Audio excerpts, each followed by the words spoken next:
Cancel culture. We've all heard the phrase, but where does it come from? What do we need to know to not fall into the cancel culture traps?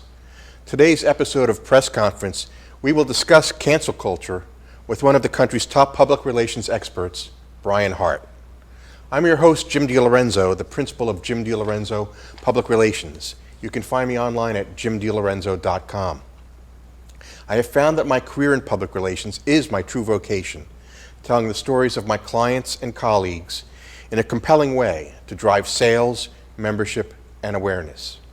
If you have ever had any questions about the role public relations can play in your business or in your career, I would be happy to share my thoughts and experiences with you. Please feel free to contact me directly, either by email at jim@jhdenterprises.com or by cell phone or text message at 215-266-5943. You can also find me on Twitter, Facebook, Instagram, and LinkedIn. My guest today, Brian Hart, is the founder and president of Flackable, an award-winning public relations agency representing financial and professional services brands nationwide. The agency, which he bootstrapped in 2014 at the age of 27, guides growth-driven brands to new levels of credibility, authority, and influence through its innovative, integrated approach to public relations. His professional recognition includes the Bulldog Reporter's 2021 Silver PR Star under 40 and PR News's 2020 Agency Elite Top 100, among many other industry and business awards. In 2020, Brian developed an industry-first client portal and automated campaign status reporting system, a platform delivering unprecedented campaign clarity, transparency, and accountability. Brian leads and mentors a growing team of top public relations talent who routinely land Flackable's clients in top news outlets, including the Wall Street Journal, CNBC, Fox Business, Bloomberg, Forbes, Barron's, U.S. News and World Report, the Associated Press, Reuters, and various industry trade press. I'm pleased to welcome Brian as my guest. In some ways we're competitors, in some ways we're colleagues, and I'm hoping we'll be friends going forward.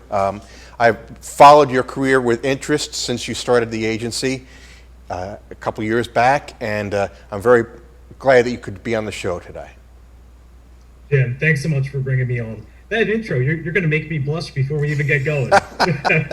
That's what I try to do, I try to make everybody look good. That's what we both do, right?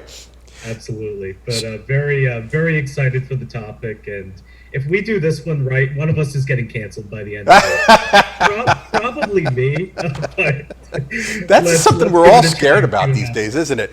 And when we were talking before, Brian, and this topic came to mind for both of us, you have very clear and very interesting opinions on cancel culture, both from your own experiences and from the experiences of some of your clients and colleagues.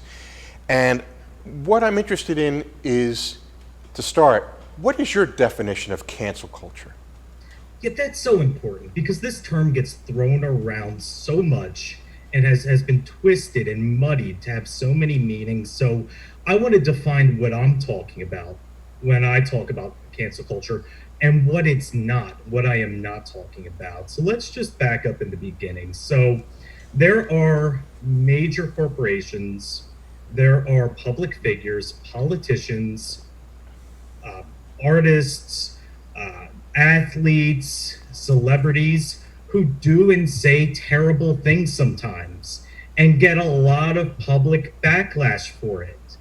That's always been the case. If you are blasting out very controversial, unpopular opinions as a major brand or a major public figure, there is going to be public backlash. So I don't consider that cancel culture.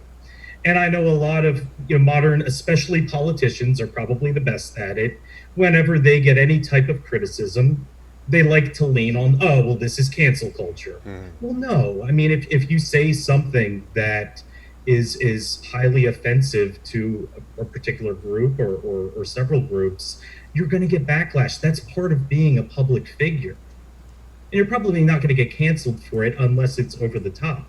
So there's a difference between public backlash and criticism and this new breed of cancel culture where it's not about trying to point out wrongs from big powerful influencers, but it's seeping into small businesses and private citizens, where anybody who shares an opinion that doesn't align with that of the mob, of a big group, they will try to silence and intimidate you. And social media has been one of the biggest drivers of this phenomenon.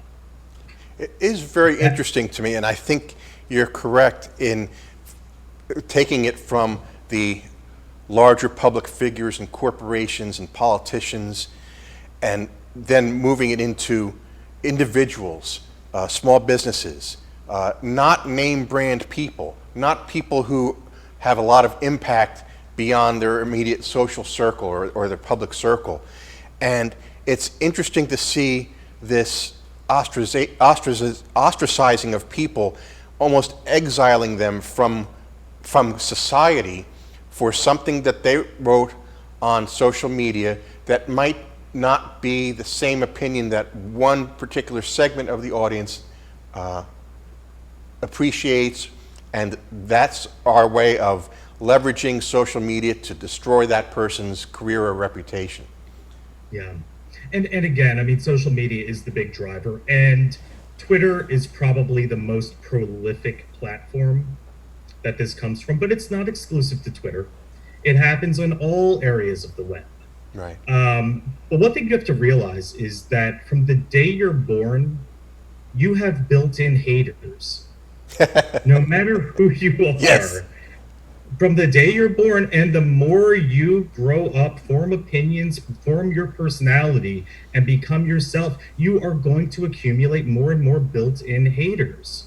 Whether it's the way that you look, whether it's your gender, whether it's your ethnicity, your religion, there are going to be built-in haters where if you speak out, they will be ready to clap back at you and pounce like a pack of wolves.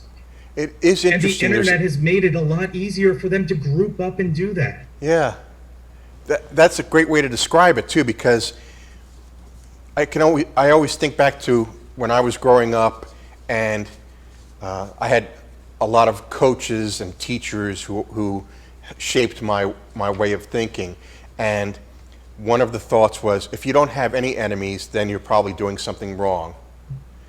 And the other thing that they taught me was, if someone doesn't like you, there is nothing you're going to do to ever change that point of view. So how do you go on in life without further antagonizing people, and how do you manage to roll with the punches? Because there are going to be a lot of punches. As you said, they're going to come after you. Someone's going to come after you for something. And that intimidation factor, that shaming nature of, say, Twitter in particular, can be very overwhelming if you're not prepared for it, or if you've never encountered this before. And for older people like me, who came into social media when it started in 2008, 2009, and embraced it, there are other people my age and older who have no idea what to do when the mob, no matter what the size of the mob is, comes after you. What are some of the things that you've seen as far as how people respond to cancel culture? Sure. So, I mean, back to one of the points that you just made. I think a lot of less sophisticated social media users don't know where the landmines are. You and I do, because we've been on. I mean, I was a freshman in college when Facebook first spread to every university. So I mean, I was first generation Facebook. So I've had many years to watch it evolve and see some of these landmines develop. I know where they're planted. I've stepped in some, but I'm getting better at not doing that. But they're out there, and there are just more and more over the years. So, I mean, back to your question, what have I seen as far as what's getting people in trouble? I've seen people get ganged up on and bullied for very little things, and it really is. Cancel culture has become akin to cyberbullying. That's a There's great way to. not a big separating line between the two. Again, when you're talking about cancel culture the way I defined it, and not the way that politicians will fling it out there Sure. and so forth. If you're a public figure, you're going to get some ostracism. That's just what you sign up for when you become a public figure or when you're a big national brand. You're gonna get criticism. Yeah. Um, You, so you yourself had some interactions in the cancel culture space earlier this year, as I recall, over something seemingly insignificant, and I know that's probably why we started talking about this back a couple of weeks ago. But if you could share with our viewers and our listeners what that was and what happened and how you reacted. Sure, and I'm not going to get into the specifics, Yeah. but I will tell you what I saw from it and how I dealt with it. The situation was very silly. Somebody posted a statistic, a number. It was an academic posted a number that was. I had to do a double take because it was that just off of a number. It just the number posted didn't make any sense. So I tweeted back and just said, "Well, that's not my experience. Here's what my experience was." Very polite, civil tweet. Anyways, this upset her, and she went into some kind of rude responses, showing where her research was. I'm not going to get into the research. Sure. It was some wild research that was being cited. But anyways, I didn't respond because I don't respond to rudeness online. I've learned that can be one of the landmines. Sure. Getting into a back and forth in the comment sections. So I just didn't respond. I thought the response was over the top. Good. So when I didn't respond, she then quote tweets me and accused me of sexism. Because my experience did not line up with the numbers, the narrative that she was trying to push. Oh my. So anyways, I won't get into it. I basically stepped out of it. I did take some screenshots, just of some of the,